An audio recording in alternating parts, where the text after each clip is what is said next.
Ana Ibáñez es neurocientífica, directora de Mind Studio y autora del libro Sorprende a tu mente, que ya va por su 16ª edición. Desde hace años investiga cómo entrenar el cerebro para lograr lo que muchas veces parece inalcanzable. Una mentalidad de éxito, más concentración, menos ansiedad y más creatividad. Lo que más me impresiona de Ana es su capacidad de traducir conceptos complejos como la plasticidad neuronal, la dopamina o la energía mental en herramientas simples y prácticas que cualquiera puede usar en su día a día. Rigurosa como científica, pero profundamente humana en su manera de contar, logra que la neurociencia deje de ser un tema lejano para convertirse en parte de nuestra vida cotidiana. De paso por Argentina, tengo el honor de sentarme a conversar con ella sobre cómo cuidar el órgano que lo cambia todo, la mente. Tengo una excelente noticia para compartirles, y es que Bloom Life Argentina, la marca de suplementos adaptógenos que hace más de un año yo consumo, es sponsor oficial de Nope. Están ellos felices de acompañar un proyecto como Nope y yo no podía estar más honrada de tener un partner en el que creo y que vengo consumiendo. Así que bueno, la única condición era que además de que yo me viera beneficiada, toda la comunidad va a tener un acceso a un 10% de descuento con el código NOPE, N-O-P, entrando a bloomlife.co cada vez que quieran comprar. Así que bueno, parece una gran noticia. Las alianzas que son producto de la sinergia y de compartir valores y propósitos me parece que son las que mejor funcionan. Y por otro lado, les quiero agradecer por estar del otro lado, como siempre. Muchos besos. Estoy emocionada, Ana, feliz. Soy fan tuya y del trabajo que haces. Y me parece que, nada, eso que decía en la intro de desmenuzar y ayudar a entender y que parezca simple lo que tal vez uno por desconocimiento cree que es mucho más complejo, es un aporte enorme, así que quiero que hablemos de eso. Pero antes, la pregunta de rigor de este podcast es ¿qué querías ser vos cuando eras niña, cuando eras chiquita? Qué bueno. Sabri, estoy encantada de estar aquí en este paso por Argentina, que además me da pena porque no he podido hacer una conferencia abierta todavía. Bueno, pronto. No ha habido tiempo, pero venir a verte a ti es una manera de poder regalar unos minutos a tu gente, así que gracias. Estoy encantada. Es un privilegio. Y el privilegio es mío, además. Y pues mira, yo de pequeña ya me sorprendía cuando alguien sabía muy bien lo que quería ser, porque yo nunca lo supe. Y no lo supe ni siquiera cuando tuve que decidir al principio que iba a estudiar a la universidad. Pero lo que sí tenía muy dentro, desde bien pequeña, era que yo quería una vida curiosa, alegre, movida, que quería descubrir cosas. Y tenía que ser relacionado con eso lo que yo hiciera. Y creo que desde muy pequeña también me interesaba un poco lo intangible. No sé si es... el otro día lo pensaba, fíjate, no sé si es porque mi padre en esa época hacía muchas cosas de computación, en un momento en el que todavía no había ordenadores y había un sistema operativo que se llamaba MS2, que no sé si te acuerdas, que esto de los números, estas cosas raras. Sí. Y yo me acuerdo de estar con él y a mí me parecía como un juego, pero me parecía como mágico. Y yo me acuerdo de, sin saber qué quería ser, quería hacer algo que no fuera evidente. Entonces, bueno, creo que en el fondo sí que después fui por cosas que no eran tan evidentes, porque la mente desde luego no es evidente, el cerebro no es evidente y la magia de lo intangible del cerebro a mí hasta el día de hoy me apasiona, claro. ¿Pero vos tuviste que estudiar medicina? No, yo estudié ingeniería química y después hice estudios específicos de neurociencia, pero en mi caso de neurociencia aplicada. Ahora ya hay carreras que son estrictamente de neurociencia, pero hasta hace muy pocos años no existía una carrera de neurociencia como tal. Entonces tú llegabas por distintos lugares a estudiar neurociencia. En mi caso he llegado más por la parte de física, de matemática, de electricidad, porque yo me dedico a la neurociencia aplicada, que es leer nuestro cerebro, pero las señales eléctricas y cómo trabajar con ellas. Y detrás hay mucha ingeniería en esto. Entonces yo me he aproximado a la neurociencia desde la parte muy ingenieril, si lo quieres llamar, junto con psicología. Y bueno, desde ahí he llegado. Pero ahora, ya tu una vez que terminaste la parte de estudios, ¿cómo fue tu approach? O sea, eso, ¿ya arrancaste a estudiar ingeniería pensando que hacia ahí ibas a ir?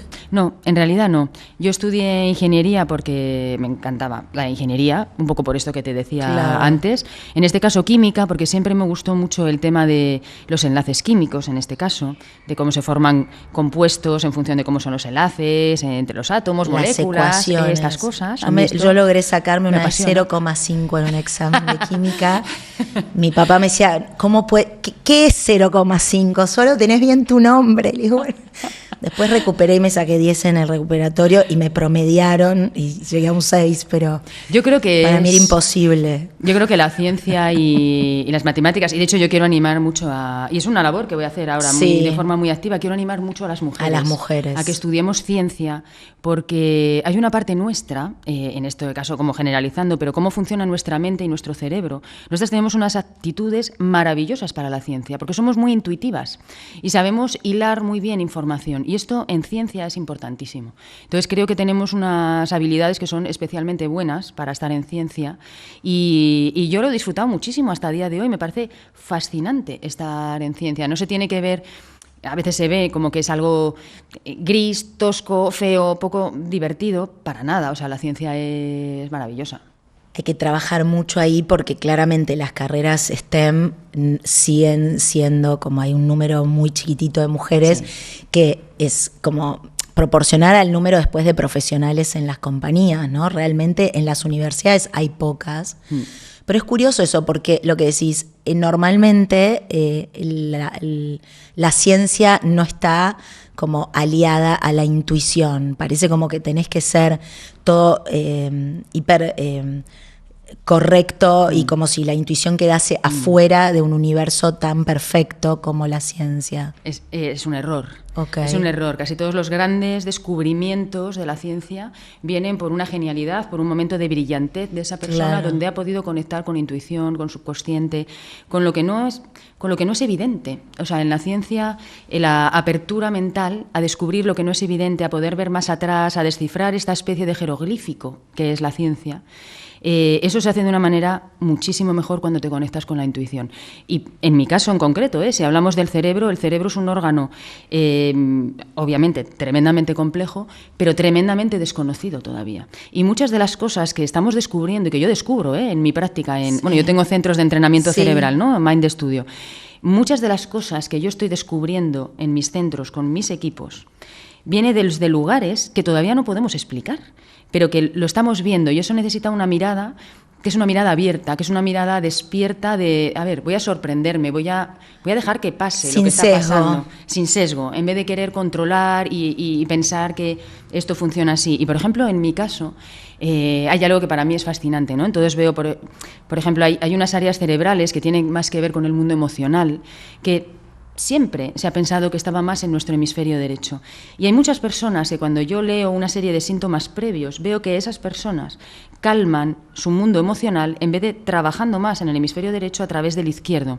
O sea, hay entradas distintas en función de cómo cada persona está funcionando y cómo está siendo su programación. Y ahora sabemos, desde luego, sería un error pensar que el cerebro en este caso, ¿no? Este área hace este hace lo otro. Ahora sabemos que eso no es verdad. El cerebro no está tan compartimentado.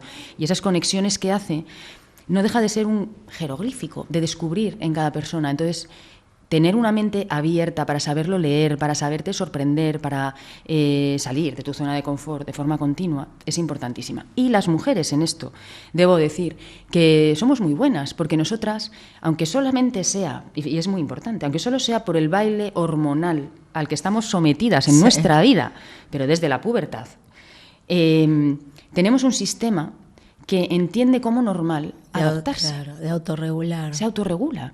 Y eso lo tenemos dentro de nuestra personalidad también, y no lo tenemos que olvidar. Así que...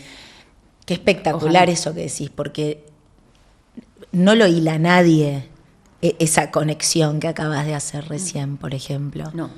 O sea, no es que tu ginecóloga te dice...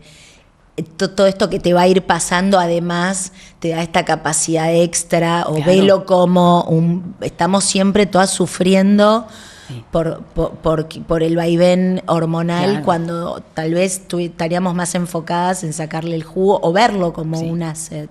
Sí, y esto que estás diciendo es importantísimo, sobre todo en la época en la que ya entramos en la perimenopausia, Sí. etcétera, porque yo tengo a muchas mujeres en esa franja de edad que obviamente vienen a entrenarse cerebralmente, porque a través del entrenamiento cerebral puedes mitigar mucho de esos síntomas. O sea, y hay mucho de lo que sufrimos en esa época que es debido a una desregulación neuronal. O sea, el periodo de la perimenopausia Sí. y menopausia es un cambio a nivel cerebral que también está intentando regular esa nueva situación, y como es una situación nueva, se alerta y entonces viene asociada a un montón de síntomas que es porque este cerebro está volviendo, o sea, está entendiendo cómo hacerlo en ese periodo, ¿no? Cómo adaptarse. Y una cosa que ocurre, entonces, bueno, cuando te entrenas le ayudas al cerebro a que te organice eso, ¿no? O sea, ¿duermes mal? Bueno, si entrenas Sí. tu cerebro, duermes mejor. Que tienes esta niebla mental, ¿no? La foggy mind. Sí. Entrenándote la pierdes mucho. Que tienes estos cambios de humor o estas microansiedades, pues entrenando eso se te empieza a ir. Pero hay una cosa muy interesante que yo les digo a las mujeres en esta edad, porque claro, yo a veces, bueno, tengo muchas altas directivas, ¿no? Y me dicen, es que para mí es un problema, porque yo antes me sabía el nombre de todo el mundo, Claro. me acordaba, y ahora no me acuerdo de todo esto. Y yo le digo, espera un momento, es que tu cerebro está siendo selectivo. Y eso, el Excel que estabas haciendo antes, la planilla que estabas haciendo antes, ese ya no es tu lugar de talento. Eso te lo puede hacer cualquiera, más rápido que tú si quieres. Lo que nadie va a hacer por ti es la sabiduría interna que tú tienes ahora. Y es que, si te das cuenta, tú cuando ves ahora una situación, eres capaz de leerla muy rápido, de encontrar soluciones y de ser estratégica de una manera que la puedes ser ahora, pero antes no eras así, Claro. porque tu cerebro estaba obsesionado o trabajando para entregarte otra cosa, que era foco. Y ahora te está entregando un significado y una sabiduría que es más sutil, pero que es maravillosa. Entonces, una mujer que está diciendo, oye, me está costando concentrarme, cuando le preguntas, oye, pero ¿qué opinas de esta situación? ¿Qué estás leyendo aquí? Si la lee claramente.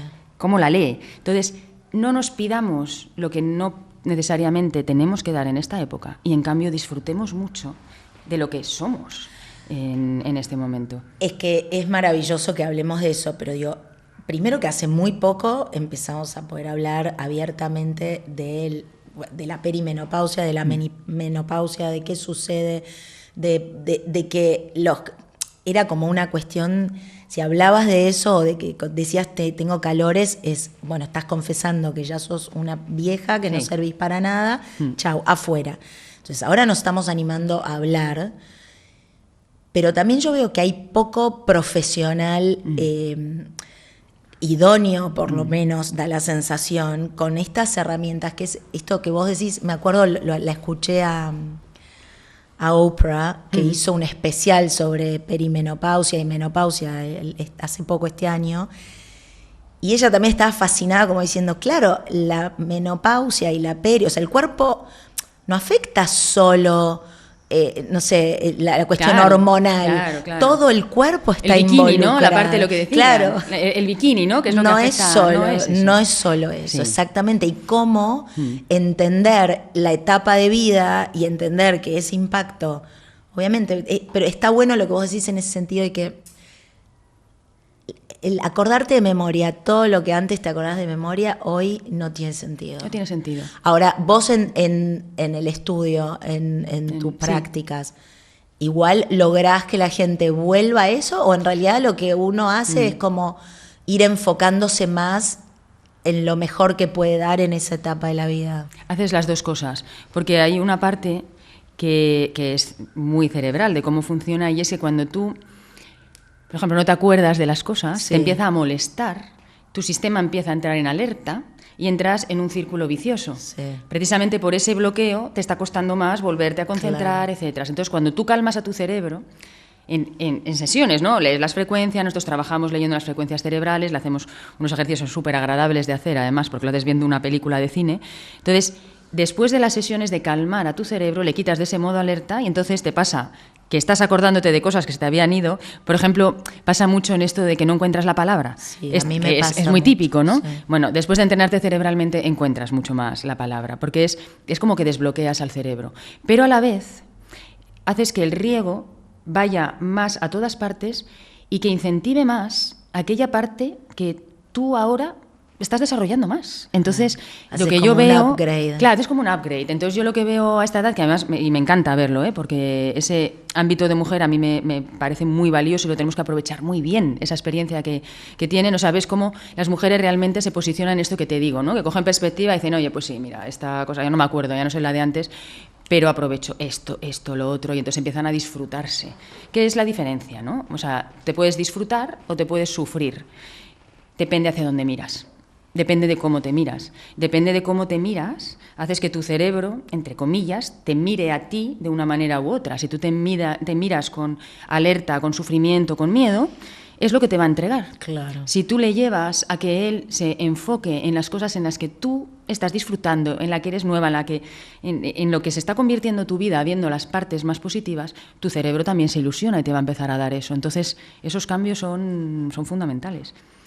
Me encanta. Quiero retroceder un segundo a cómo llegaste a desarrollar todo eso. Entonces, vos decís, tu primera salida fue la ciencia. ¿Y ahí qué hiciste? Bueno, después de una vida profesional que ha sido tremendamente variada, ¿no? Porque estábamos hablando de que incluso pues tuve un hotel en Patagonia. Claro, que eso me parece increíble. Que fue como una cosa pues excéntrica, no sé, de vivir una aventura. Pero fíjate que toda esa experiencia, que no fue fácil, porque tuvimos equipos de trabajo muy grandes en situaciones difíciles. Estabas ya casada con tu marido, claro, y tomaron como y tomamos ese primero año sabático y fueron a eso. dirigir un hotel. Eso es. Y me sirve muchísimo esa experiencia, porque una de las cosas con las que yo trabajé ahí era con el poder que tenía, el que yo a mi equipo, gente que vivíamos en un parque nacional, apartados de todo, donde el primer hospital estaba a 2 horas y media y había urgencias y hubo muertes y hubo accidentes y hubo de todo. Yo ahí ya estaba trabajando con entrenamiento cerebral sin tecnología, en este caso. ¿Pero y sin veía, darte cuenta o de una manera muy natural, sí, Okay, muy intuitiva. Okay. Y veía claramente cómo cambiábamos las situaciones, cómo salías de una situación que era de pánico, cómo la controlábamos, cómo sacabas lo mejor de personas que estaban bloqueadas. Sí. Entonces, yo ahí fui, o sea, percibí mucho en mí que tenía una capacidad muy grande de leer, siempre la he tenido, de leer como la mente humana, Sí. pero a la vez yo soy ingeniero, entonces soy técnica. Entonces, la verdad es que fue casi un día, como por arte de magia, que dije, me voy a dedicar de lleno a esto. Yo ya estaba leyendo muchas cosas de neurociencia, pero dije, me voy a dedicar de lleno a esto. Y a mí lo que me importa es la neurociencia aplicada que yo pueda hacer hoy en día para mejorar la vida de las personas hoy en día. Podría haberme dedicado a investigación, pero a mí siempre me ha interesado, o sea, yo soy muy, muy práctica, ¿no? De, oye, yo, todos estos avances que se saben de neurociencia, Si querés ver, quiero ver resultados. Sí. Entonces dije, todos estos avances que hay en neurociencia, ¿dónde se pueden aplicar hoy en día para que nos beneficiemos ya? Para que no lo vea que, oye, pues sí, en el futuro, no. Y entonces, en esos años, hace ya años de esto, ahora pues 18 años, 19 años, donde estaba la neurociencia aplicada más avanzada era en el mundo del deporte. Porque en el mundo del deporte ya se estaban utilizando sistemas de entrenamiento mental que no estaban utilizando otras personas. Entonces había como la rama más clínica y la del deporte. A mí me interesó la del deporte porque veía que lo estaban haciendo mejor, de alto rendimiento. Okay. Y entonces ahí me aproximé de una manera que era muy técnica, lo que te digo. O sea, ahí los primeros años fueron de... yo los llamo, no sé, mis perros verdes, porque era realmente de quedar con un físico ruso, y que con lo que veía sistemas de entrenamientos, frecuencias, cómo avanzaba, y me dediqué a viajar a determinados lugares a hacer entrenamientos de esto y ver cómo funcionaba. Y ahí, una vez más, vamos a tomar la intuición. En los entrenamientos que yo vi, intuitivamente vi que hay cosas que funcionaban y cosas que no funcionaban. Y la mayoría de las que yo vi no funcionaban. O sea, se hacían estudios que en realidad no conducían mucho a nada. Se estaba utilizando tecnología, pero de una manera que era demasiado, para mi gusto, era demasiado estándar. Era un poco lo que te decía, se estaba entrenando el cerebro como si fueran partes estancas entre ellas. Y a mí la intuición siempre me dijo que eso no era la manera. Claro. O sea, que mi cerebro funciona de una manera, hace las conexiones de una manera, y entonces tiene su programación, y el tuyo lo hace de otra. Y la manera de entrenarte a ti es entender qué área tuya cerebral es la primera que va a desbloquearse y cómo animar al resto. Y no tiene por qué ser la tuya igual que la mía. Entonces ahí yo empecé a ver, estos métodos a mí no me sirven. Y bueno, y ahí es donde entró lo que a mí me gustaba, que era, oye, voy a meter yo mano en esto, voy a hacer investigación y voy a desarrollar un método en el que pueda ir introduciendo lo que yo voy viendo que funciona. Y todos los primeros años me dediqué a eso, o sea, realmente a investigación. No tenía interés en entrenar a nadie, me entrenaba a mí, entrenaba amigos, pero no, yo no tenía en mente abrir centros de entrenamiento.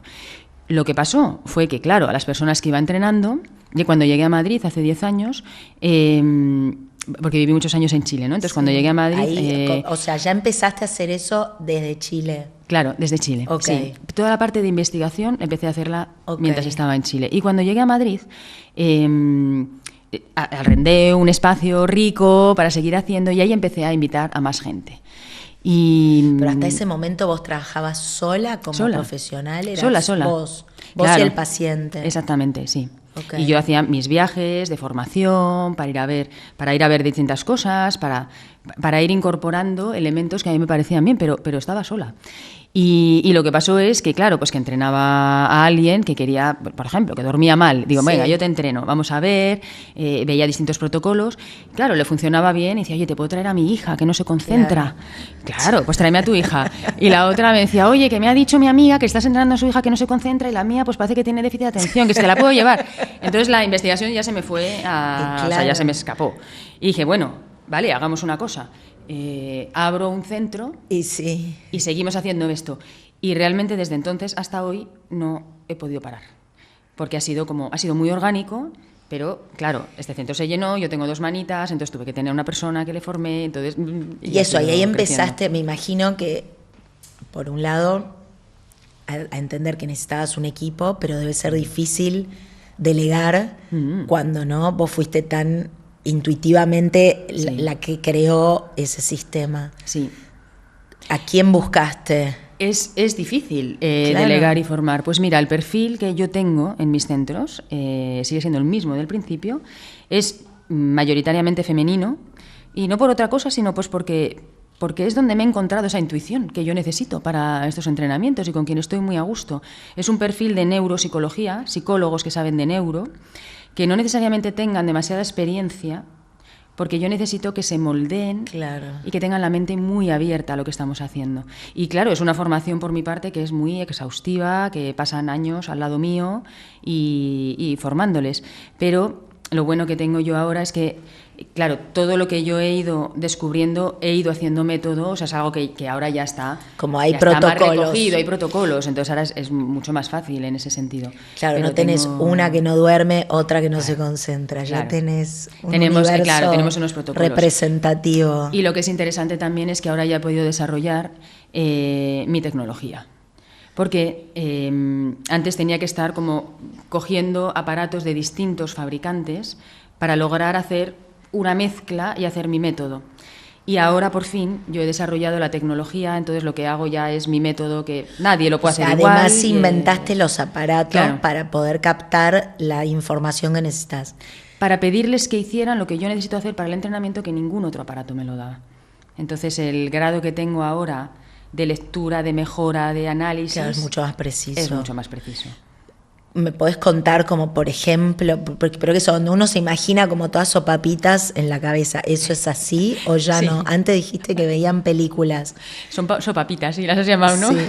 Son electrodos, son sensores, electrodos. Claro. Ahora lo que yo estoy desarrollando, claro, al final colocamos como entre 5 y 6 electrodos, o sea, a veces cuando ves que se ponen como una especie de gorro, ¿no? Como este gorro de baño. Como un casco. Claro, como un casco. Sí. No, en nuestro caso no, colocamos 6 electrodos que vamos cambiando precisamente para evitar que tú te tengas que poner un casco. Nosotros podemos ir moviendo el electrodo en vez de colocarte todos los electrodos de golpe. Pero bueno, ahora una parte mía que va a ser muy buena, que yo espero que lo tengamos en 2-3 meses máximo ya afuera, es un sistema más rígido que te colocas, es como que te pones un casco. Además estoy intentando que sea de diseño, o sea, mi objetivo es que te lo puedas poner en el avión y estés estupendo entrenándote cerebralmente mientras es un vuelo transatlántico. Me encanta. Y claro, es un sistema que no es invasivo, que esos ¿cómo les has llamado? Sopapitas. Las sopapitas leen, no introducen nada, solo leen. Y esas te dan una información, a mí me dan una información eléctrica de cómo está funcionando tu cerebro. Por ejemplo, tú imagínate que duermes mal. Sí. Que no sé si es verdad o no. Es verdad, parece que me estás hablando a mí como si me conociera. Duermo mal, estoy durmiendo mejor, pero estoy haciendo una serie de cosas para lograrlo. Dormir. Sí. Pues dormir mal tiene que ver con que tu cerebro está produciendo poca cantidad de unas frecuencias que se llaman delta, que son las que tiene que haber para que tú te duermas. Si tu cerebro está produciendo unas frecuencias que se llaman delta, está disparando a nivel, está haciendo sinapsis y disparando a nivel de neuronas en frecuencias delta, tú puedes dormir bien. Y si tu cerebro no está logrando quedarse en esas frecuencias, no te puedes dormir. Entonces, si yo leo tu actividad cerebral y te coloco los electrodos, los sensores, en las áreas que desencadenan esas frecuencias delta del dormir, yo puedo leer qué tal está esa cantidad. Oye, ¿la puedes mejorar o no? Mira, la puedes mejorar. Entonces yo te puedo ayudar, le puedo ayudar a tu cerebro a que produzca más, con lo cual te va a ser mucho más fácil dormir. Haciendo ejercicios. Sí, viendo una pantalla. Lo interesante de esto también es que cuando tú te entrenas cerebralmente, tu cerebro debe estar pasándolo bien y no siendo muy consciente de que se está entrenando, porque si no se rigidiza. Claro. Si no es como que está alerta, espera, ¿qué está pasando? Yo necesito que esté blandito y pasándolo bien. Entonces lo que hacemos es poner una película de cine y tú estás viendo una película que además te tiene que gustar, tienes que estar a gusto viendo la película, pero en esa pantalla yo te voy a hacer unos ejercicios que son muy sutiles, de luces y de tamaño de la pantalla, que va a cambiar un poco, y tú, bueno, vas a ver la película que no está tan normal, o sea, que pasan cosillas, pero no te vas a dar ni siquiera cuenta.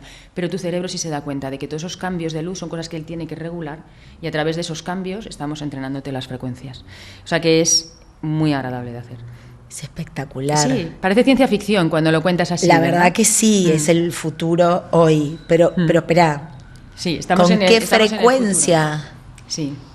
Mira, hay que hacer algo así como para que tenga un impacto, o es algo que uno queda crónico porque, digo, como ir al gimnasio es un hábito, ¿no? Que cada vez más los médicos mismos te dicen hay que hacer deporte siempre. ¿Esto va a pasar lo mismo? ¿Vos cómo te lo imaginas? Esa es una gran pregunta. El cerebro es mucho más, ¿cómo se dice? Mucho más agradecido que el cuerpo. Nosotros tenemos que hacer un entrenamiento inicial que es un poco más potente, que suele estar entre 5 y 10 sesiones. Y cuando hemos hecho ese entrenamiento, tu cerebro ya ha aprendido a hacer nuevos caminos neuronales que son más óptimos. Y una cosa que tiene, pues te digo que es más agradecido el cerebro, es que una vez que ha probado algo que le ha gustado y que además ha ahorrado energía y que te hace sentir mejor, lo imprime. Y entonces es como un nuevo camino que coge y empieza a borrar el anterior. Por así decirlo, es como que se gusta durmiendo y empieza a borrar el insomnio. Entonces, es un músculo que desarrolla y que no pierde. Lo ideal cuando te entrenas cerebralmente es hacer esas 5 o 10 sesiones al principio, y la gente lo que suele hacer después es una sesión de mantenimiento al mes o cada 2 meses. Y con eso estás perfecto. Yo me entreno una vez al mes. Depende. O, por ejemplo, este mes que estoy viniendo a Latinoamérica, que va a haber, que tengo cambio horario. A necesitar más. Claro, tengo cambio horario. Entonces, claro, ahora cuando llegue, pues obviamente, en vez de esperar a que mi cerebro se vuelva a regular en el dormir, yo le puedo dar una ayuda. Entonces yo volviendo estaré, pues mira, llego el sábado al mediodía, posiblemente me escaparé a uno de mis centros y me haré una sesión para esa noche ya enganchar con las frecuencias delta del dormir. ¿Cuánto dura un entrenamiento? Cada sesión dura entre 1 hora, 1 hora y cuarto, 1 hora y media, depende de lo que estamos entrenando. Por ejemplo, niños, podemos entrenar a niños desde que son muy pequeñitos, desde que ven una pantalla. Sí. Y la más pequeña ha sido mi sobrina con 18 meses. 18 meses. Con 18 meses. ¿Y qué había que entrenar? Tenía terrores nocturnos. Hay bebés que por algo que ha pasado, incluso durante la gestación, o sea, mientras están en el útero, viven alguna sensación de trauma que se exterioriza, en el caso de los niños, se exterioriza mucho en terrores nocturnos o se exterioriza en que son bebés muy intranquilos. Sí. Entonces, con un par de sesiones, a esa edad, tienen tal plasticidad que con que les hagas un par de sesiones, ya está. Ahora, entonces, ¿vos la pudiste entrenar porque era tu sobrina o no, el protocolo está ok para niños? Sí, está ok. De hecho, yo he entrenado casos muy complejos, de casos clínicos, de nacimientos, donde ha habido una inmadurez cerebral, etcétera, que es muy interesante entrenarlos en esas primeras etapas. Siempre hay beneficios. Mejorías. Siempre hay mejorías, sí. Claro, en eso a mí me gusta cuidar las expectativas, siempre que tengo casos así. Pues digo lo que te decía antes, el cerebro es único, entonces este caso es único y como tal lo tenemos que tratar. Mal no le va a hacer, en ningún caso, porque no es un entrenamiento invasivo. Y todo el ámbito de mejora que tenemos veamos. Sí, sí. Y la experiencia es que siempre, en los casos clínicos, yo no ha habido ningún caso clínico en el que no haya habido mejoría. En todos. Mayor o menor, pero en todos ha sido interesante. Es impresionante como la puerta que se abre, ¿no?, para destrabar miles de cosas. Algo como lo que vos decís, un bebé con terrores nocturnos, pero yo pienso, o sea, un poco pensando también, ¿no?, en hace poco uno escucha hablar, sobre todo en redes, están como hay un montón de gente diciendo esto de como vos te hables, ¿no?, es como vos te estás educando de alguna manera y el outcome, o sea, el resultado que va a venir tiene mucho que ver con eso. Viniendo de una cultura como muy, ¿no?, de la culpa, o de el no se puede, o de la mujer no puede en muchos aspectos, o yo no voy a poder, y cómo eso impacta realmente después el no poder, y digamos, y diametralmente opuesto, ¿no? O sea, directamente proporcional, si uno se está hablando bien, el impacto que eso tiene en realmente creer que uno va a poder con todas esas cosas. Quiero que me digas como realmente eso versus lo que vos haces, o si es lo mismo o no es lo mismo, porque lo que vos contás son cosas casi imperceptivas, como que imperceptibles, que el paciente no podría hacerlo solo. Es como un compuesto, o sea, esto más lo otro, o lo otro es en realidad medio un verso de las redes. Tiene que ver, es un camino de ida y vuelta. Okay. Nosotros podemos entrenar a nuestro cerebro con acciones concretas.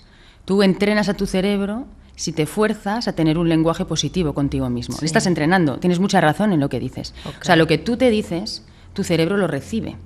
Y si tú te estás hablando de una manera positiva, empoderada, si te estás dando seguridad a ti mismo, si le estás quitando hierro a situaciones que no están funcionando y te dices, oye, es normal, acepto que hay cosas que no funcionan, pero calma, que van a venir épocas mejores, que yo ya he vivido otros momentos donde no estaba bien y no pasa nada. Si tú tienes este diálogo contigo, tu cerebro se calma y en vez de conectar la parte más de los núcleos amigdalinos, del cerebro límbico, de la alerta, en vez de activar esa parte, lo que hace es activar tu parte del córtex prefrontal, que es la parte más sofisticada de nuestro cerebro, en el sentido de que es la que te deja coger perspectiva, te deja ver distintas soluciones, te deja ser brillante, te deja ver, oye, espera, hay distintas salidas para un mismo problema, te da como ese aire para que puedas pensarte de otra manera.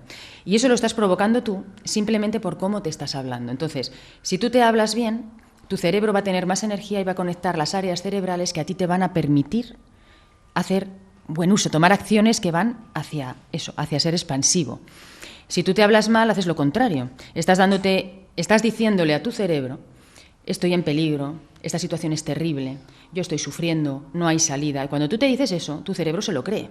Y entonces dice, ojo, alerta, voy a poner en uso mi parte del cerebro límbico, de los núcleos amigdalinos, voy a dar alerta, y ahí ocurre una cosa que es muy curiosa, y es que cuando estamos en alerta, cerramos mucho nuestra parte de las memorias, que es nuestra zona del hipocampo, que bueno, esto habrás oído hablar, ¿no?, que es la zona donde guardamos las memorias, y que el hipocampo es el que hace la unión entre el cerebro límbico, más emocional, y este otro más de perspectiva, que te digo yo, que es el córtex prefrontal. Cuando tú te vas para adentro y tienes miedo, te vuelves menos cuerdo, menos racional, eso lo sabemos, ¿no? Cuando tú es como que te metes en un túnel y no ves nada más. Y no ves nada. Entonces empiezas a hacer eso con tu vida. Es simplemente que estás utilizando menos área cerebral. ¿Por qué te digo que es de ida y vuelta? Porque si tú tienes una persona que está metida en un túnel de pensamiento y entrena su cerebro para que active el córtex prefrontal, sin que esta persona haga nada, no cambie, no se diga nada positivo, él sigue negativo. Si yo soy capaz de cambiar su estructura cerebral, de cómo conecta con el córtex prefrontal, él va a empezar a pensar de otra manera. Y esto para mí es muy gráfico. Yo recibo a muchas personas que están tocando fondo, que se encuentran mal, que están metidos en un loop de pensamiento negativo y me empiezan a contar, o no, porque me pasa esto, tal. Y yo digo, espera un momento, lo estás pasando muy mal, no te preocupes, has venido a un sitio donde te vamos a cuidar. No hace falta que me lo cuentes. Vamos a hacer una sesión, vamos a llevar a tu cerebro a otro lugar y después volvemos a hablar sobre lo que queríamos hablar ahora, ¿vale? Vamos a cambiar el orden. Si yo hago una sesión de entrenamiento y activo el córtex prefrontal, esta persona ya habla de otra manera después. Claro. ya no está metido en su túnel. Entonces, te digo, es de ida y vuelta. Podemos forzar a través de pensamientos cambiar el cerebro y podemos a través del cerebro cambiar los pensamientos. ¿Qué es lo que ocurre? Que cuando uno tiene un hábito, cuando una persona se ha acostumbrado y ha acostumbrado a su cerebro que su lugar seguro es el de la queja, es el de sentirse mal, aunque tú te sientas muy mal, para tu cerebro esa es la manera de funcionar segura, se ha acostumbrado. Entonces, va a seguir haciéndolo aunque tú no te sientas bien. Entonces, es difícil, y eso lo sabemos, cambiar hábitos es complicado. Entonces, hoy en día existe esto que dices, bueno, te voy a dar un empujón, voy a hacer que tu cerebro empiece ya a cambiar para que tú mejores tus pensamientos y ahí entramos en este círculo virtuoso, en este caso. Y eso es muy interesante. Esto ocurre mucho en la adolescencia, por ejemplo. Con adolescentes hacer entrenamiento cerebral es maravilloso. Les quita mucho miedo, les quita incertidumbre, les hace sentirse mejor a ellos a nivel emocional, ven un horizonte más amplio, se entienden que están en un momento de cambio. Y eso lo hacen porque su cerebro conecta mejor con esta perspectiva en vez de irse a la protección, al miedo, No, es etcétera. espectacular, pero además, digo, si uno lo hace, y es así como vos decís que con unas sesiones y después es un mantenimiento, vos podés realmente, si todos los niños y niñas tuviesen esa posibilidad de acceso, sin duda estaríamos como fomentando una humanidad muchísimo más, no quiero decir eficiente, porque se va a asociar a negocios y finanzas, sino más feliz, más proactiva, más que logra sus propios deseos. Sí, ese es un punto importantísimo el que estás tocando y que donde yo ahora también estoy trabajando mucho en esto, en abrir un poco más la conciencia de qué está pasando cuando una persona se siente mejor consigo misma. Claro. ¿Qué ocurre cuando una persona se siente mejor consigo misma? Pues que se vuelve mejor persona, que está expandiendo mejor energía, que impacta mejor en los ambientes, y entonces es una cosa que es muy expansiva. Entonces, igual que lo físico, es muy bueno hacer siempre la analogía con lo físico. Yo, por ejemplo, con los niños digo, a veces me preguntan, oye, pero es que mi hijo está bien, ¿por qué le llevaría a entrenar? Y le digo, es que es igual que lo físico. Tu hijo está sano con 10 años. Tú lo ves y es un niño sano. ¿Por qué le llevas a hacer deporte? Porque sabes que si le llevas a hacer deporte va a desarrollar mejor su fuerza, sus huesos, sus músculos, etcétera. Va a ser una persona más resiliente, más fuerte, va a sacar más partido de lo que ya tiene. Con el cerebro es absolutamente igual, yo diría es bastante más, de hecho. Porque si en una etapa joven tú acostumbras a tu cerebro a fabricar buenas frecuencias en todas las áreas y a que en vez de irse por un lado y sesgarse y pensar, mira, por ejemplo lo de las matemáticas, ¿no? Sí. O sea, a pensar, oye, yo soy bueno en literatura y tal, pero a mí no me digas nada de matemáticas, por ejemplo. ¿Qué tal si tú entrenas tu cerebro y te das cuenta de que no, las matemáticas también puedes ser bueno? Igual te gustan más o menos y quieres ir, pero no te pongas etiquetas, porque un cerebro joven puede hacer casi todo. Pero para hacerlo tiene que sentirse cómodo y seguro de hacerlo. Entonces, el entrenamiento cerebral hace mucho eso. A mí eso es una de las cosas que más me gusta del entrenamiento cerebral en jóvenes, que yo a mis hijas, por supuesto, son a las primeras que he entrenado y sigo entrenando, obviamente.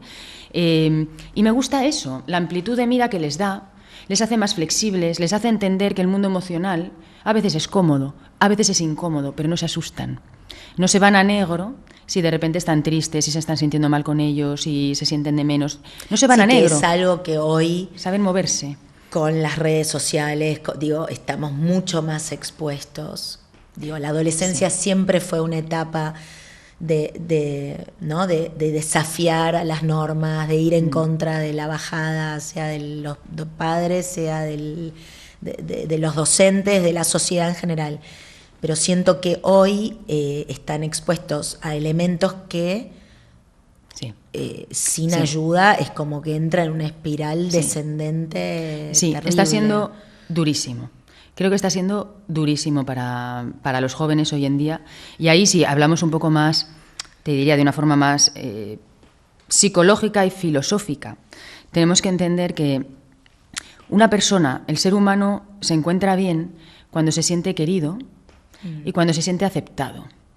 Y lo que nos está ocurriendo ahora es que hay mucha comparación. Todo el tiempo hay comparación. Entonces, de alguna manera, de forma subconsciente, estás recibiendo la información de Sí, me falta un montón. Me falta esto. Sí. No me quieren porque no estoy a la altura de esto. O me separo no formo parte de este. Sí. Tienes mucha comparación. Entonces, tienes mucha inseguridad en un momento donde tienes que. Es un momento en la adolescencia, lo que necesitas es una tribu, ¿no? Que te acojan. Ser igual que otros. Y ahora es. Sí, eso es cuesta muy difícil. mucho. Es muy difícil. ¿Qué tiene de positivo? Yo, sinceramente, veo a muchísimos jóvenes, entrenamos a muchos jóvenes, yo además entreno a muchos deportistas jóvenes, o sea, de todo. ¿Qué me gusta de ellos? Que les veo, salvo con excepciones que me están preocupando un poco ahora, en este último tiempo, sobre todo, pero hasta ahora yo les he visto que emocionalmente están más formados que nosotros. Porque nosotros como padres también estamos más formados. Claro. Entonces les veo que son personas que tienen más herramientas, les veo que son buenas personas de base, me gusta su forma de pensar, me gusta su mirada, me gusta cómo nos corrigen a veces cuando dices algo y te dicen, pero ¿cómo puedes decir esto? No, o sea, por lo menos en mi casa y con los jóvenes que yo veo, cuando tienes cualquier deje en el que te puede haber caído un pequeño prejuicio o juicio, ellos son muy conscientes de eso y te lo dicen. Sí. Oye, espera, ahí estás juzgando. Oye, ole, me gusta eso. Creo que los jóvenes hoy en día tienen muchísima información, entonces tienen mucha mala, pero tienen mucha buena. Sí. No, el tema es ese, ver si tienen la capacidad de procesar toda esa información. Es difícil. Me imagino que, ahora digo, qué tan viable es y en qué plazo de tiempo, por ejemplo, que lo que vos haces sea algo a lo que tiene acceso como mucha gente en todo el mundo. Estoy trabajando para ello, porque en esta tecnología que te decía que estoy desarrollando, el problema de mis sistemas y del entrenamiento cerebral bien hecho, y eso es importante decirlo, del bien hecho, es que necesitas una mirada muy profesional encima de lo que estás haciendo. Porque lo que yo te digo que logro hacer en 5 sesiones, hay gente que me dice, yo me he hecho otro entrenamiento cerebral y llevo 40 sesiones. Y no he sentido en las 40 sesiones lo que he sentido con vosotras después de una sesión. ¿Cuál es la diferencia? El cómo se están haciendo las cosas, qué es lo que estás leyendo, o sea, qué grado de conocimiento tienes de lo que estás haciendo. Entonces, hasta ahora, esto ha sido muy demandante en mano de obra muy formada, porque para yo tener a alguien de mi equipo que pueda hacer eso, ha pasado mucho tiempo para tenerlo. Entonces, el desafío era cómo desarrollo sistemas más inteligentes. Cómo escalarlo con ese nivel de eficiencia. Y es lo que estamos haciendo ahora, porque yo ahora en mis sistemas ya incorporo inteligencia artificial que me permite hacer comparativas, que me permite ver cuando una persona está avanzando por un lado, ahí este es el lado por donde tiene que avanzar, pero ella me ayuda. Entonces, no necesito tanto ojo mío ni de mi equipo encima, sino que el sistema ya está siendo muy inteligente para hacerlo. Ahora, toda esa inteligencia artificial la estás como educando con todos los procesos que vos estuviste, me imagino, a lo largo de todos esos años estudiando y archivando y catalogando. Claro. Cogemos, pero es una inteligencia artificial, en este caso generativa, que no solo lo hace por comparación con lo que ya está hecho, con lo que ya existe, sino que lo que hace es premiar lo que ve bien. O sea, es muy sutil y lo está haciendo, de una manera muy sabia. En cuanto veo mejoría en un área, este es el camino, voy a incentivar este área. Cuando aquí, está siendo muy, muy fina. ¿Y qué me va a permitir eso? Pues me va a permitir hacer algo que es una de mis deudas mías, ¿no? Las que yo quiero hacer, porque, por ejemplo, lo que yo hago es maravilloso con epilepsia, es maravilloso con el autismo, es maravilloso por supuesto, con el déficit de atención. Entonces, a mí me gustaría que las asociaciones, las fundaciones que hay de todo esto, tengan acceso desde ya a estos entrenamientos, que además es muy valioso, porque como yo estoy haciendo ciencia, mientras estoy entrenando, vamos a tener datos muy reales con los que vamos a poder trabajar. O sea, vamos a poder hacer algo realmente muy sólido de qué está pasando en estos cerebros. Sí, y vas a echar luz sobre justamente un universo que es el que nunca se supo tanto. Claro, eso es. Así que esa va a ser, en cuanto escale, que te digo, todo esto va a pasar en el 2026. Estamos yendo muy rápido. Pues en el 2026 estaré llegando a muchísima más gente de la que estoy llegando ahora, que ahora ya es mucha, ya viene mucha gente. Mientras no llegas, ¿qué hace la persona que, no sé, esto un poco a mí me preocupa lo de el mundo en el que vivimos hoy y los jóvenes y los chicos también de la gratificación inmediata, de todo parece como aburrido o a los 2 minutos de tener algo ya estoy pensando en la otra cosa y eso que tenía que parecía que era todo, ahora ya no me interesa. Estas comparativas que vos mismas decías con, ni hablar de filtros, pero uno ve imágenes que a veces ni son reales ni tienen filtros, sino que son creadas por inteligencia artificial, pero ahora son nuestro parámetro de comparación, es eso. Total. ¿Cómo uno aplaca esa sensación de ansiedad que genera la velocidad y el acceso al que casi todos hoy tenemos? Claro. O sea, aquí pasa una cosa que es muy clara, porque no podemos lograr, y esto es una frase muy repetida, pero no puedes lograr cosas diferentes haciendo lo mismo. Entonces, si tú tienes tu vida tapada de tecnología, de horas de estar en redes, de la atención dividida en 1000 sitios, no hay manera, o sea, yo no tengo una varita mágica en la que te digo, pues mira, puedes hacer todo eso, pero te puedes sentir bien si haces estos 2 hackeos cerebrales. Eso no existe. O sea, lo que sí existe es que empecemos a entender mejor cómo es nuestra energía y qué estamos viviendo, que nos leamos. Entonces tú puedes decir, a lo largo del día, yo hago distintas actividades, estoy conectado con el ritmo que necesita esta vida, que es más frenético, que es intenso. Me gustan las redes sociales, puedo estar en ellas, pero voy a fijarme cómo me voy sintiendo emocionalmente en cada etapa. Entonces, ¿qué pasa? Después de ver, por ejemplo, redes sociales, ¿cómo me siento? ¿Me siento vacío? Oye, ¿pero me siento vacío cuando he visto 2 horas de redes sociales? ¿O cuánto tiempo? ¿Pero cómo me siento cuando veo 15 minutos de cuentas que sí que me interesan y tal? Porque igual ahí no me siento vacío, igual ahí me siento empoderado, ilusionado y con un montón de inspiración. Entonces, en el fondo, tiene que ver con tomar la responsabilidad, cada uno de nosotros. O sea, no hay varita mágica, hay tomar la responsabilidad y decir, un momento, yo en mi vida, que tengo una, ¿cómo me quiero sentir? Me quiero sentir con energía, vivo, conectado con personas, todo esto, y es lo que tenemos que hablar con nuestros jóvenes. Oye, ¿tú cómo te quieres sentir? Porque de todo lo que hay, pero tú te quieres sentir alegre, con energía, con ganas de hacer cosas, con curiosidad, y lo bueno es llevarles a momentos vitales donde han vivido eso. Oye, ¿tú te acuerdas de algún momento donde te sentiste como que te comías el mundo? ¿Cuándo pasó eso? ¿Qué ingredientes había ahí? ¿Qué estaba pasando? ¿Estabas delante de tu teléfono o igual estabas con gente haciendo algo? O sea, hay como que traer a la memoria qué situaciones nos dan qué emociones y qué experiencias. Y entonces empiezas a tomar responsabilidad y decir, bueno, no tengo por qué renunciar a las redes sociales, pero como yo quiero vivir todo este rango de cosas, tengo que cambiar algo para meterlo dentro. Y ese es el tema, porque... Sí, pero eso requiere como un registro de uno y del cuerpo. Escucharse. Que yo creo, coincido con vos, y que creo que los que somos más grandes, ¿no?, en determinada etapa de vida, o no fuimos nativos digitales también, nos es más claro. A mí la sensación que me da es que hay mucha gente muy desconectada y que le cuesta atribuir eso que vos decís, o sea, ese pensamiento de decir, me siento muy mal, y bueno, hace 2 horas que estoy mirando una pantalla, scrolleando, como que no, así como... me siento pésimo. Bueno, ¿qué comiste? ¿No? Es como siempre mi primera pregunta es, bueno, ¿qué almorzaste? ¿O qué hiciste distinto hoy?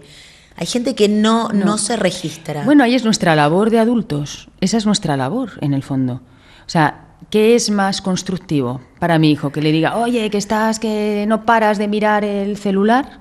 No. O decirle... Mira, vamos a pasar 10 minutos, déjame que te enseñe algo. Y que nosotros nos involucremos, porque nosotros estamos también en un lugar que claro, lo conocemos, pero somos los primeros. Estamos trabajando, estamos ahí, somos los primeros. Pero tú lleva a tu hijo, yo no conozco, mira, mis hijas las 2 han hecho unos viajes de aventura que se hacen en España. Y se iban un mes a un sitio realmente de aventura, y lo primero que les piden es que el celular se tiene que quedar en su casa. Claro, esto al principio dicen, un mes sin celular, o sea, qué fuerte. Cuando volvieron, las 2 decían, no solo ellas 2, los 200 jóvenes con los que iban, decían, lo mejor de toda la experiencia que hemos vivido es haber estado sin celular, porque hemos sentido cosas que si no habíamos sentido. Claro. Vale, pero es que eso, ellos no se lo imaginan si nosotros no les guiamos. Entonces, hagámoselo un poco entretenido. Oye, yo no conozco a ningún joven que no lo hayas tenido por la noche. Además, aquí, por ejemplo, aquí en Argentina es maravilloso, que tenéis unos lugares que son increíbles. Yo no conozco a ningún joven que lo hayas llevado por la noche sin celular, a mirar las estrellas, a hacer un fuego, reírte, a hablar, que haya música, lo que sea, y que no haya sentido algo y que no lo valore. Bueno, busquemos cosas en el día a día donde sientan cosas de verdad. Y esto viene de experimentar, no de la teoría. Pero nos tenemos que poner nosotros en nuestro sitio también. Igual que les hemos enseñado a leer, igual que les hemos enseñado a andar, comer, les tenemos que enseñar a sentir. Les tenemos que enseñar a sentir. Y la ansiedad, no de los niños, de todos, ¿no? Qué loco, ¿eh? La ansiedad. La sí. ansiedad. La ansiedad es... Que antes era como una palabra que la decía el psiquiatra en un contexto. De repente todos tenemos ansiedad y nos sentimos con ansiedad. Bueno, ahí tenemos que separar qué es ansiedad, ¿vale? Porque solemos equivocar estrés y ansiedad, y son cosas distintas. Entonces tenemos que partir por el principio. O sea, estrés, esa sensación incómoda que tenemos cuando nos obligamos a tener que salir de una zona de confort y estresarnos, incomodarnos para hacer algo que si no nos incomodamos no adquirimos. Entonces, estrés es cualquier situación de, oye, pues mira, tengo que estudiar, no me apetece, tengo exámenes, el trabajo, tengo que correr, tengo una presión de tiempo. Es algo que me está exigiendo salir de mi zona de confort. El estrés en sí mismo no es negativo, de hecho todo lo contrario. Para que nuestro sistema se regenere y siga vivo, necesita estrés, porque si se quedara en un sitio de status quo no tendría ninguna razón para regenerarse, entonces estaría dormido. Entonces, que nosotros estresemos a nuestro organismo le viene bien y nos regenera, hace que tenga una razón para ir más allá. Pero el estrés tiene que ser positivo, tiene que ser bueno. Ahí es un estrés que se llama eustrés. El eustrés o estrés positivo es un estrés que hace que tu cuerpo haga algo fuera de lo normal, estresándose, pero con un fin que es desarrollarte. Y ahí tiene que haber, yo creo que dos variables principales para que sea estrés bueno, y es que te tienes que estresar siendo muy consciente de que tú ganas algo con ese estrés. Tiene que haber un beneficio y tú se lo tienes que decir a tu cerebro y a tu sistema. Oye, esto es incómodo, me estreso, pero consigo esto, lo que sea. En el trabajo, me estreso, esta es una época terrible con un proyecto, pero este proyecto me va a dar algo. Y si tú no eres capaz de poner un beneficio a tu estrés, está fastidiado. Porque tu sistema va a entender que lo estás maltratando, que lo estás machacando sin sentido. Y eso es un estrés malo. Entonces, el beneficio es fundamental y el tiempo que tú estresas a tu organismo. Tú puedes mantener un estrés muy fuerte durante un corto periodo de tiempo y que no ocurra nada, pero si lo alargas demasiado, no. Entonces, el tiempo es un factor fundamental a nuestro cerebro también para hablarle. Oye, me voy a estresar, esta es una época incómoda, pero esto va a aguantar, esto va a acabar en 2 meses, en 3 meses. O esto es, hay que ponerle un plazo. Si no, nuestro cerebro lo hace infinito. Él no tiene la capacidad de poner un tiempo. Entonces, un estrés que tiene un beneficio claro y un tiempo claro es un estrés positivo. El problema de la ansiedad es que es un estrés cronificado, un estrés malo cronificado. Es un estrés que tú has tenido de forma sostenida, que tu sistema está en alerta, que no lo está pasando bien, y que llega a tal momento en el que sin que haya algo estresante o un estresor, tú ya estás acostumbrado a estar tan estresado que estás en tu casa viendo la televisión y estás que no puedes parar, o sea, el teléfono, el tal, y tienes ansiedad.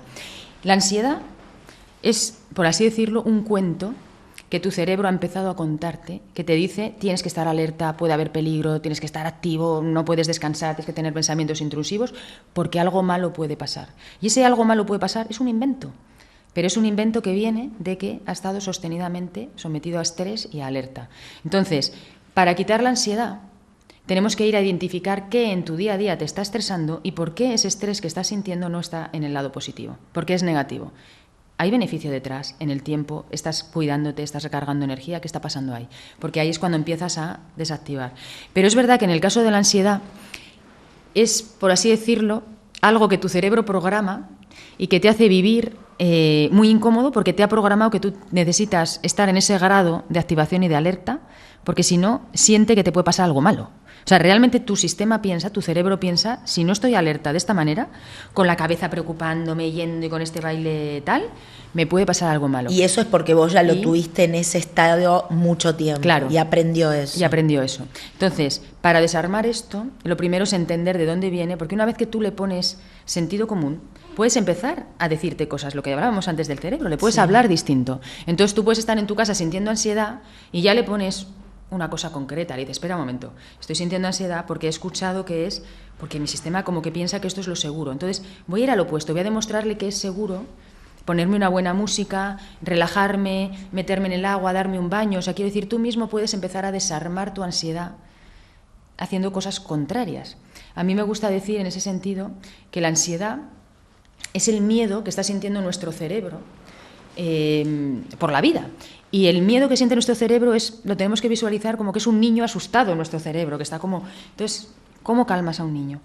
Cálmalo, háblale bien, hazle ver las veces en las que ha estado tranquilo, no ha pasado nada mal. O sea, realmente es un trabajo que puedes hacer tú hablándote a ti mismo.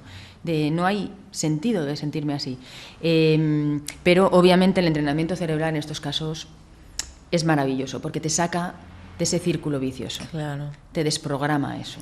Y eso es muy bueno, claro. Ahora que dijiste esto del miedo, parece como una cosa muy ingenua de mi parte, pero hasta que yo no vi el documental de Simone Biles, ¿se llama? Sí, la atleta, la atleta americana.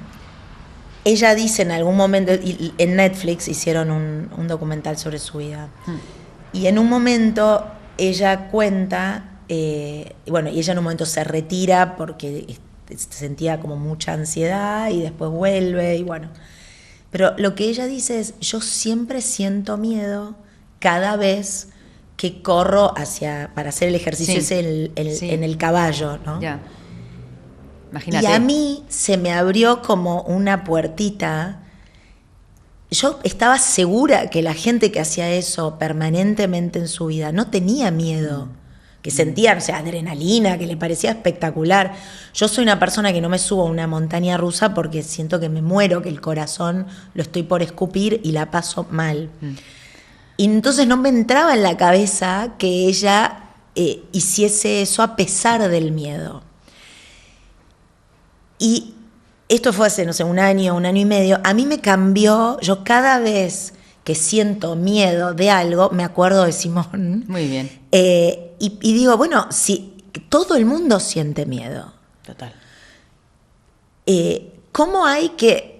Porque hablemos de eso, ¿no? Para entender que...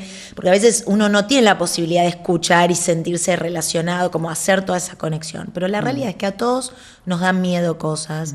Mismo la gente que uno admira y ve hacer cosas maravillosas... cómo eso también es un hackeo de alguna manera al cerebro, ¿no? Total. Para que no te impida hacer eso que querés hacer, a pesar del miedo. Sí, tal cual es. Y me encanta que saques ese tema porque, de hecho, hay un capítulo en mi libro, en Sorprende a tu mente, que creo que está aquí en Argentina ya, de hecho, me dieron la noticia, que está muy bien. Sí. Hay un capítulo del miedo que empieza así, que empieza hablando de por qué, de cómo todas las personas sentimos miedo y cómo a mí me sorprendió conocer a personas tan exitosas que nunca dirías que tienen miedo, porque les ves hacer las cosas y dices, pero ¿cómo va a tener miedo esta persona? Y que lo sienten igual. La diferencia está en que ellos aguantan, como Simone Biles, aguanta la incomodidad, que es muy grande, la incomodidad de hacer algo a pesar de sentir el miedo. Y entonces ahí se transforma en yo no supero el miedo, sino que lo atravieso. Cada vez que ella hace esta carrera, no está superando el miedo, ya lo está haciendo con miedo, pero lo está atravesando. Entonces, como la gran pregunta, ¿no?, para la neurociencia y para mí, porque yo puedo leer en un cerebro que tiene miedo cómo funciona, y puedo leer un cerebro cómo funciona cuando teniendo miedo lo está atravesando, que es distinto. Porque un cerebro que solamente siente miedo bloquea, entonces empiezo a ver... Paraliza. Pero un cerebro que atraviesa el miedo no paraliza. Está trayendo recursos de su cerebro para hacerle capaz de atravesar esto que le está asustando, que es muy incómodo. Entonces, eso es algo de estudio para mí absoluto. Pero todos tenemos esa capacidad. Todos tenemos esa capacidad. Entonces, ¿cuál es una manera de hackear? Y aquí sí que realmente es una manera de hackear el cerebro. Nuestro cerebro tiene miedo a un final que no es bueno. Él tiene miedo porque anticipa que esta situación va a terminar mal. Simone Biles tiene miedo porque sabe que si esa carrera la hace mal, se rompe entera. Tú tienes miedo antes de subirte a una montaña rusa porque tienes miedo a la sensación, a lo que te va a generar, a si eres capaz, a si se te va a romper el corazón. Por eso tienes miedo. Entonces, la cosa es, ¿cómo hago para que mi cerebro no tenga miedo? Bueno, aquí podemos utilizar una técnica, yo la utilizo muchísimo y qué bien que la hablemos porque es muy útil, que es vamos a engañar a nuestro cerebro, que lo podemos hacer. Porque nuestro cerebro no puede diferenciar muy bien si algo ocurre de manera real o imaginaria, si nosotros lo imaginamos muy vívidamente. Entonces, si mi cerebro tiene miedo a algo porque piensa que va a acabar mal, ¿qué tal si yo le implanto la imagen de va a acabar bien y muy bien? Que es lo que hace Simone Biles. Porque ella cuando se lanza, ella está viendo el éxito de su ejercicio, está viendo los pasos después haciéndolo con éxito. Y eso es lo que le dice a su cerebro, eres capaz, vete, atraviesa, porque va a salir bien lo de detrás. Si ella en vez de hacerlo así, hace la carrera de a ver si me sale bien y puedo enganchar, no le saldría bien. Esa es la gran diferencia en el mundo. Claro, yo entreno a mucho deportista de élite. En el mundo de alto rendimiento deportivo esto es básico. No hay ningún atleta que piense que va a perder. O sea, la gente de élite, la imagen que tienen es voy a ganar, voy a hacer bien el movimiento, voy a tirar el penalti y lo voy a meter. O sea, esa es la imagen que ellos tienen. Entonces, eso lo podemos hacer todos. Entonces, frente a una situación que a ti te está generando temor, imagínate, y para eso es muy bueno hacer una visualización, cerrar los ojos, porque cerrando los ojos apagas un área occipital del cerebro que se lleva mucha energía, si no, tú cierras los ojos, con eso el área no está funcionando, entonces vas a sentir mucho mejor tu cuerpo, y visualízate a ti en esa situación pasada con éxito y tú pasándolo bien. Si tú tienes miedo a subirte a la montaña rusa, pero te haces un ejercicio de visualización y te ves en la montaña rusa riendo, gritando, llevándote las sensaciones de adrenalina buena, de controlando esa situación para ti, te aseguro que te es mucho más fácil subirte en la montaña rusa. ¿Lo tengo que hacer justo antes o todos los días? Ir pensando un poquito. Bueno, justo antes, de todas maneras. Okay. Pero lo ideal es ir entrenando al cerebro para que eso sea parte de ello. Yo te escuché en una entrevista que vos además sos piloto de... Sí, soy piloto de helicóptero. De helicóptero. Sí. Y que te daba miedo. ¿Y por qué decidiste enfrentar? ¿Era un experimento? Sí. Okay. Era un deseo y un experimento. Era curiosidad. Oye, espera un momento. Si a mí que me da miedo volar, pero que disfruto mucho volando, que me daba curiosidad, o sea, yo tenía muchas ganas de volar, si no, no lo hubiera hecho, pero me daba miedo, para mí era mucho más fácil decir que no, pero yo en ese momento ya estaba haciendo entrenamiento cerebral, entonces me pareció muy interesante para mí. Digo, si es que tengo una manera de investigar buenísima, porque voy a trabajar conmigo, con mi miedo, y además yo me puedo entrenar antes de subir al helicóptero a hacer una clase de instrucción.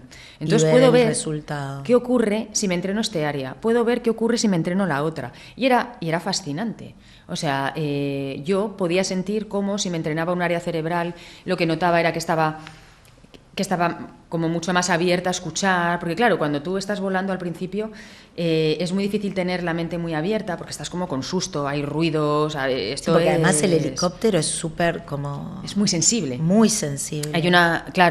Yo piloto uno que se llama Robinson 44, es el R44, que es nervioso, o sea, es un helicóptero que a nada que mueves el cíclico, aquello... Entonces, yo me acuerdo que me decía mi instructor, Ana, es que se pilota con la mente, o sea, casi no tienes que hacer nada con la mano, se pilota realmente con la mente, con la intención, pero no puedes hacer movimientos bruscos en un helicóptero. Claro, y a mí al principio me parecía horrible. Bueno, tú acuérdate cuando aprendiste a manejar, ¿qué tal tratabas al embrague, al freno? O sea, quiero decir, uno es brusco, sí. porque no tienes cogido esos movimientos. Bueno, pues en el aire la brusquedad es, o sea... Entonces, fue una experiencia muy interesante para mí, cómo atravesar ese miedo, cómo ver que mi cerebro me ayudaba a atravesarlo y cómo llegar a disfrutarlo mucho. Y yo, desde luego, le tengo mucho respeto a volar, no le tengo miedo, le tengo respeto, o sea, sé que hay que hacerlo muy bien, pero el haber hecho esa transición me parece increíble.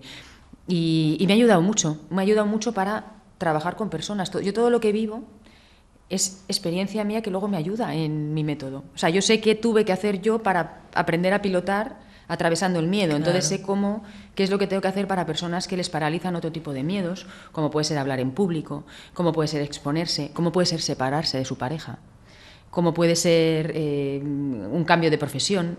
Son miedos. ¿Cómo podemos hacer para que lo atraviese? Ahora, si todos los pensamientos son como respuestas neuronales, ¿no?, a hechos, y uno por ahí no está pendiente ni del movimiento del pulmón cuando respira, ni del corazón cuando late.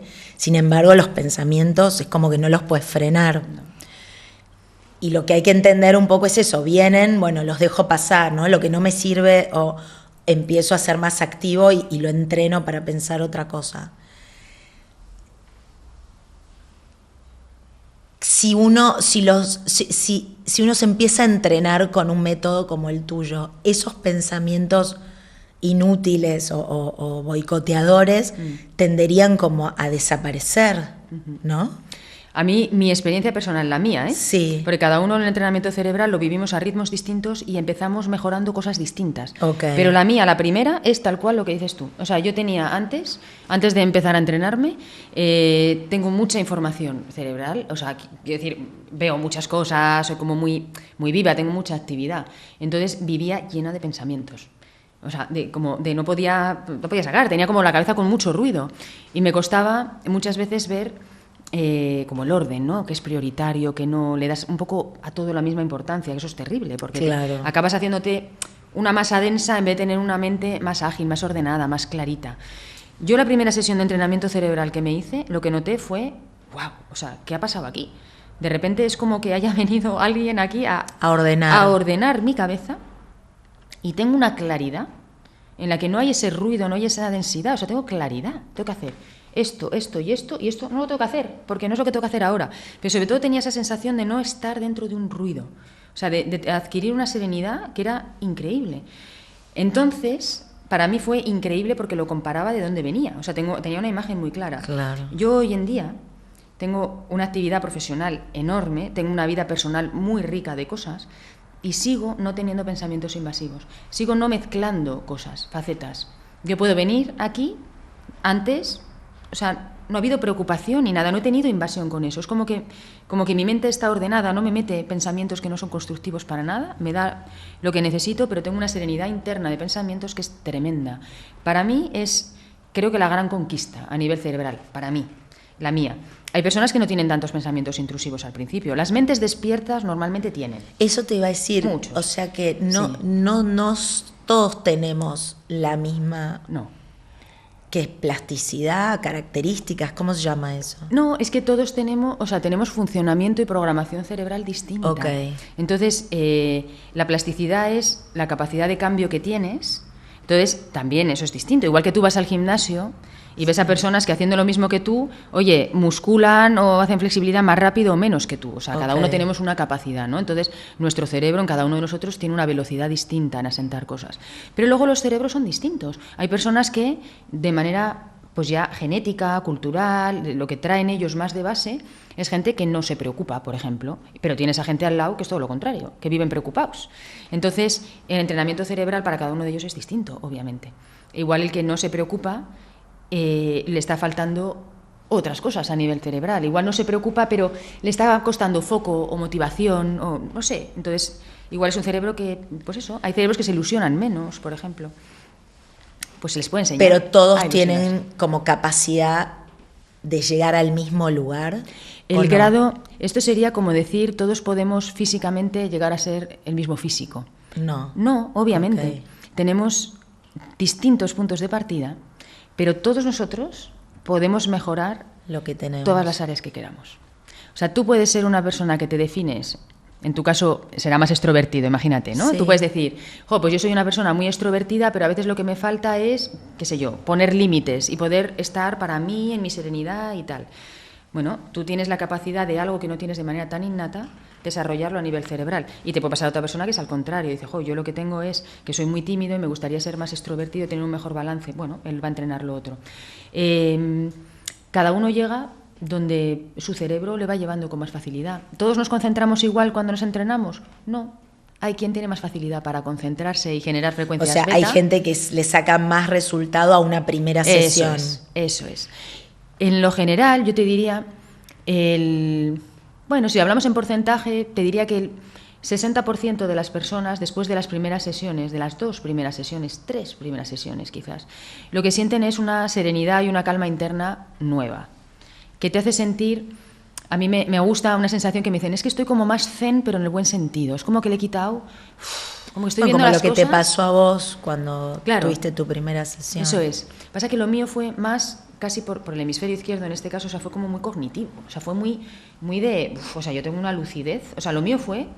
Yo me acuerdo de volver luego manejando a casa y era como, oye, tengo una lucidez que es tremendo. Que nunca habías experimentado. Que no había experimentado así de fácil. Qué impresionante. Sí. Hay otras personas que después de las primeras sesiones lo que dicen, es increíble lo bien que estoy durmiendo. Otros dicen, qué bien, estoy en casa y me han dicho que me estoy riendo otra vez. que he soltado emocionalmente, esto ocurre O sea, mucho. todas las áreas, la creatividad también se Por puede supuesto. entrenar. Nosotros entrenamos a muchos artistas, escritores, pintores, actores y actrices, quiero decir, Sí. de los dos, mucho. La creatividad es maravillosa porque desde el punto de vista cerebral, cuando tú tienes un cerebro que tiene más fácil ir a las frecuencias de la creatividad y tú te dedicas a eso, entras en este estado de flow creativo, que es increíble.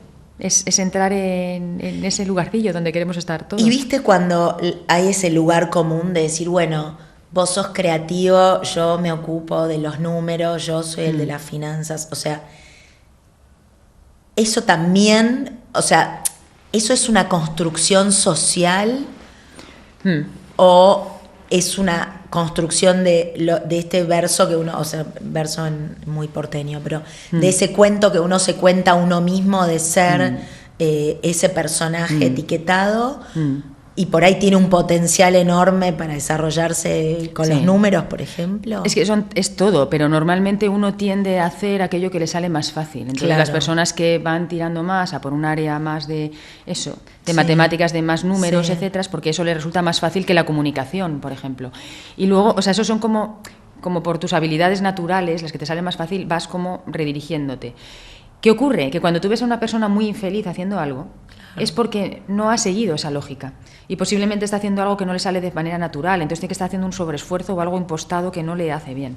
Pero dentro de eso, el que tú estés haciendo, que seas un fantástico matemático, no quita para que seas un magnífico poeta. Bueno, de hecho, en este caso está muy relacionado a las matemáticas. Hay una belleza también, de la matemática con la música, etcétera, es verdad.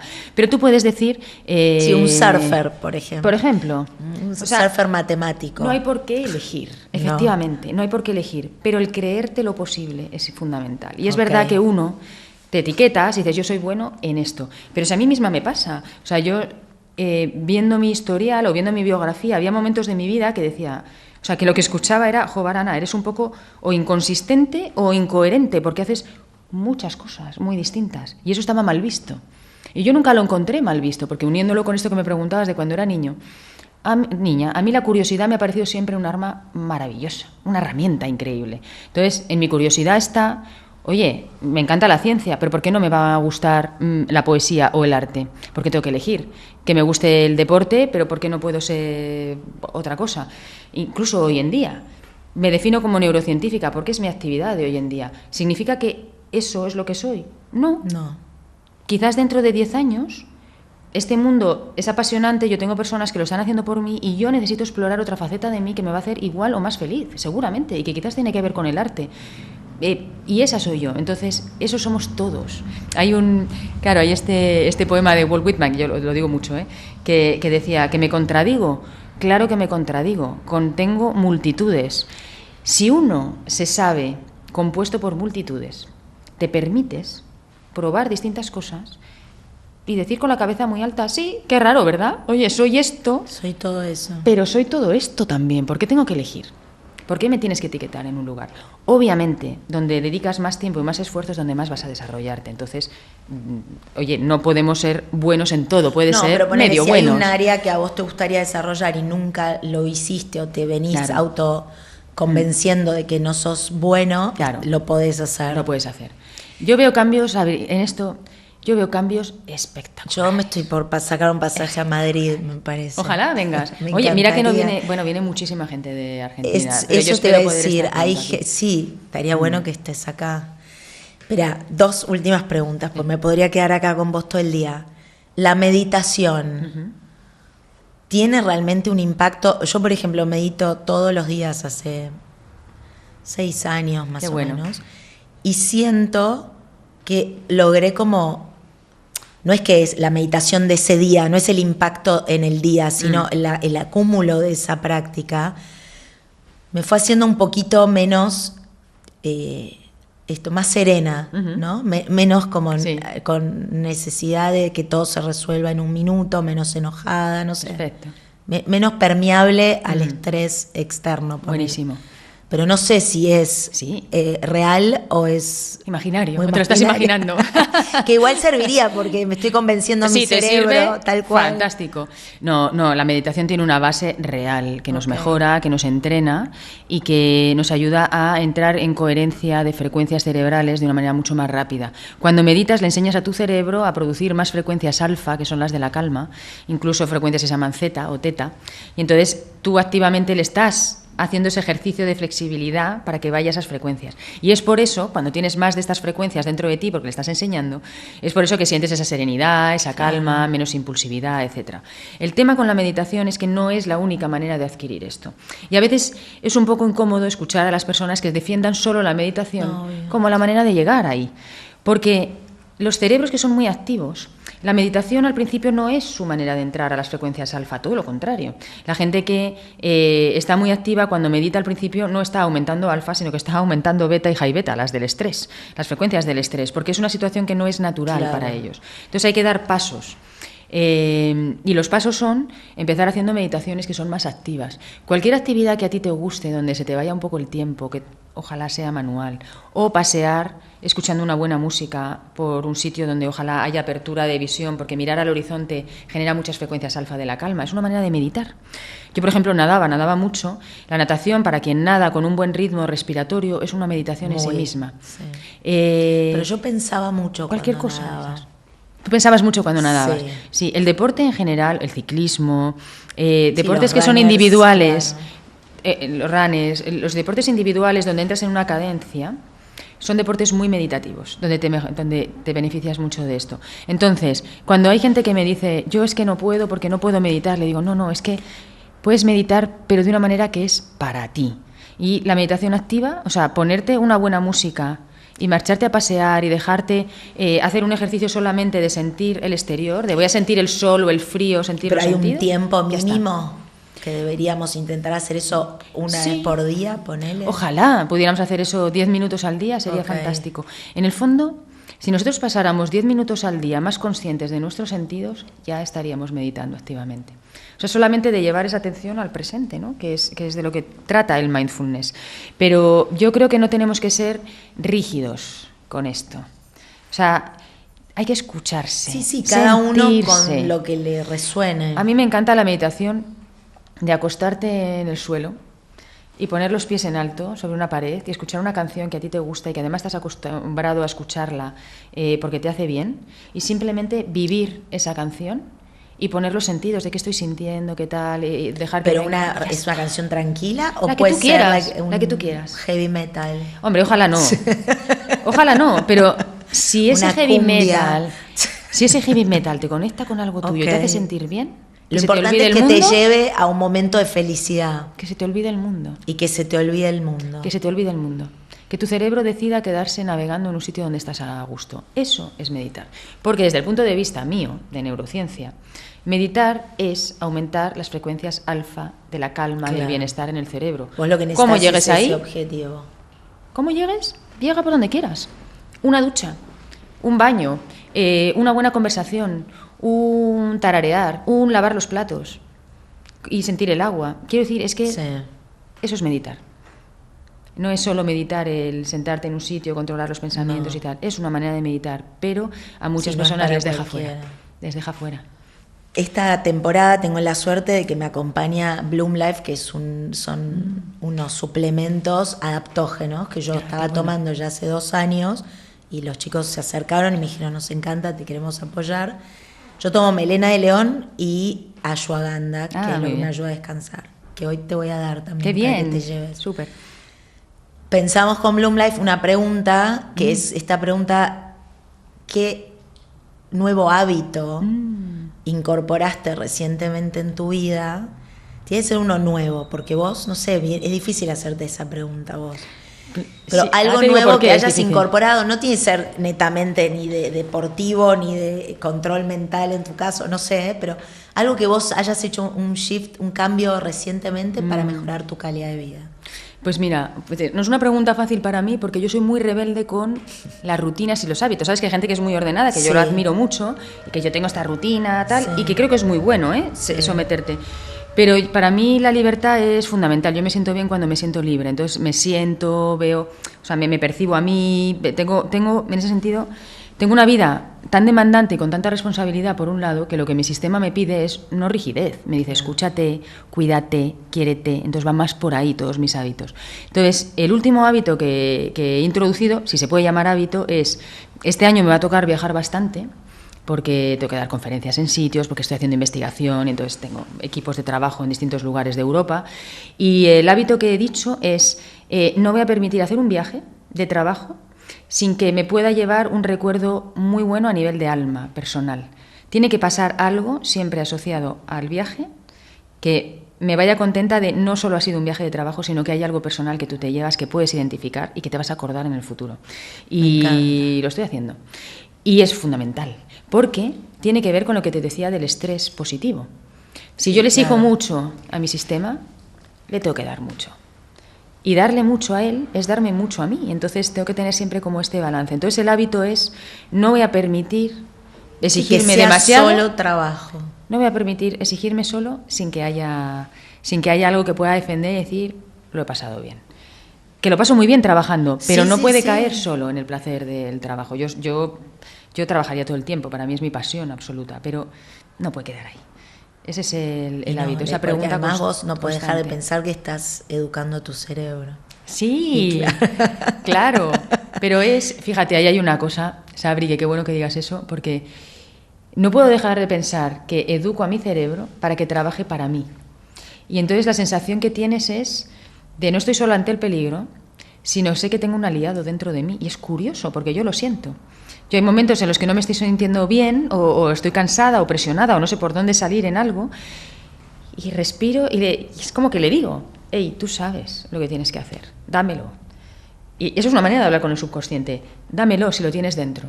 O sea, no me lo hagas pedirlo desde el bloqueo, desde el esfuerzo, dámelo. Y de verdad que te lo da. Yo eso se lo digo a mucha gente, no sé qué hacer esto, ¿se lo has pedido? Pídeselo. ¿Cómo hago esto? Pídeselo en alto a tu cerebro y ponte a hacer otra cosa. Ya verás cómo te vienen respuestas. Si lo tenemos dentro. Pero si desde el bloqueo no salen desde el fluir. Ana, me encanta. Gracias. Un privilegio enorme. Cuando vuelvas bueno, tenemos que organizar que vengas a dar unas charlas, ¿no? Sí, tenemos que organizar eso porque ahora estoy viniendo por empresa privada. Okay. Y lo que tendríamos que hacer es abrirlo. Lo vamos algo a abrir al público, ojalá. Bien. Sí, me encantará hacerlo. No. Tengo una deuda con a mí. Se lo estoy pidiendo a mi cerebro. El público pídeselo, yo también se lo pido. El público argentino me trata increíble. Y sí, bien. Pero es que si vos sos una maravilla. Gracias. Gracias, Sabri, por tu tiempo.